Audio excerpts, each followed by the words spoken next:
There were two of them, and they could have been twins. Hard faces, receding hairlines, carrying more weight than was good for them, and wearing cheap suits. They both had the weary faces of men who had been lied to for decades. Detectives. They looked the same the world over, and Nightingale figured that if he stayed in the job, he'd probably have looked just like them by now.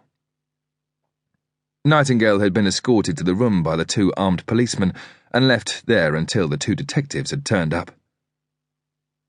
One of the detectives was an inspector, but he hadn't said anything. His colleague, a detective constable, had done the introductions and swung Nightingale's bag onto the table. Nightingale got the feeling that the constable was new to CID and the inspector was assessing his performance. The conversation wasn't being recorded and there didn't appear to be any CCTV cameras, which he took as a good sign, despite the hard stares. The constable's name was McKee, and he had an accent so impenetrable that Nightingale had trouble understanding him. He held up the evidence bag containing the knife. "What is this?"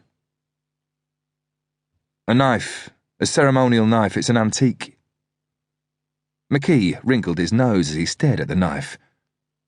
"It looks old, I agree. But it doesn't look like an antique. And why were you taking it onto the plane?" "I'm taking it to London."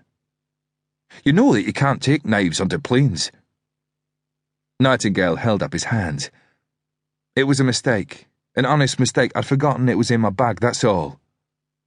"And why is it in an evidence bag?" "I'm taking it to be analysed." "Analysed?" "I want to run it through a lab." "A lab?" Nightingale was about to make a joke about the detective repeating everything he said, but he doubted that he'd appreciate the attempt at humour. "I wanted to get the blood checked." "You know there's blood on the knife, then?" Nightingale nodded. "I'd noticed it."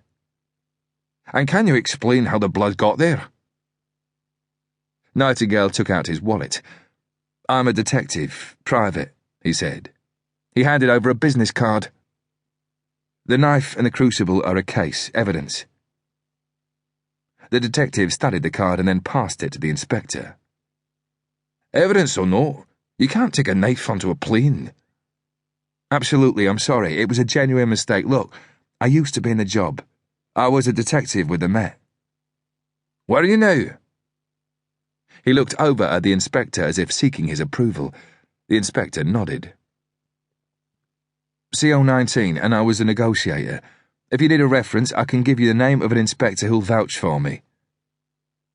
The detective held out his hand. "Do you have your passport?" "Sure." Nightingale took his passport from his pocket and gave it to the detective. The detective flicked through it, then studied the photo. He handed it to the inspector, who also flicked through the pages and checked the photograph. He checked the name in the passport with the name on the business card, then stood up. "I'll be back shortly," he said. His voice sounded more Northern Irish than Scottish. Nightingale looked at his watch. "I'm going to miss my plane."